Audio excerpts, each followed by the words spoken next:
Hola hermanos, hoy 17 de octubre del 2017 es además litúrgicamente martes de la 28ª semana del tiempo durante el año del tiempo ordinario. Además, la Iglesia celebra el día de hoy, 17 de octubre, la memoria obligatoria de San Ignacio de Antioquía. Ignacio es uno de los primeros y más grandes mártires de la antigüedad. Martirizado a inicios del siglo II bajo el imperio de Trajano, es un obispo que, habiendo sido condenado en Antioquía mientras se trasladaba, porque era ciudadano romano, mientras se trasladaba a Roma, donde va a sufrir el martirio, escribió al menos 7 cartas hacia las iglesias, hacia los lugares donde él se dirigía, donde iba a pasar. Esas cartas son importantísimas para comprender la historia de la iglesia y comprender cómo era la iglesia de los primeros siglos. Una iglesia que era netamente apostólica, centrada precisamente sobre la figura de los obispos como sucesores de los apóstoles. Eso lo decimos nosotros todos los domingos en el credo. La iglesia es una, santa, católica y apostólica. Esa apostolicidad garantiza que la iglesia es la que fundó Cristo, porque si no es apostólica, si no está referida a los apóstoles, ya no es la iglesia que fundó el Señor Jesús. Uno de esos apóstoles, San Pablo, es el que hoy en la primera lectura una vez más nos vuelve a hablar del valor del Evangelio.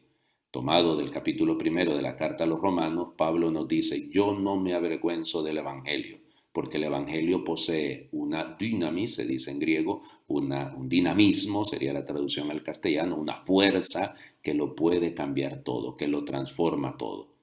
Avergonzarnos del Evangelio es avergonzarnos del mismo Cristo, y es no haber descubierto esa fuerza que me cambia a mí, que nos cambia a todos, que puede transformar el mundo. Por eso Pablo entiende también que este dinamismo es ir creciendo, porque ese dinamismo implica que es una vida. Voy de fe en fe, dice literalmente San Pablo en esa misma carta a los romanos, de fe en fe, es decir, voy progresando, no es que voy cambiando de fe, sino que mi fe va creciendo, va madurando, se va llenando de sentido cada día que pasa. Nosotros tenemos que pedirle esa gracia al Señor, porque si no vamos a caer en la actitud farisaica de la que nos habla el capítulo 11 del Evangelio de Lucas, que hoy leemos como precisamente como texto evangélico. Que nos hace pensar tanto. Jesús va a la casa de un fariseo, se sienta a comer con él, que Jesús no rechazaba a nadie.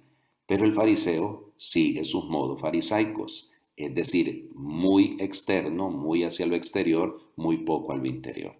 No era que los fariseos fuesen malas personas, eran personas equivocadas como muchos de nosotros, que a veces somos conformistas, pensamos que las apariencias son suficientes y las apariencias engañan.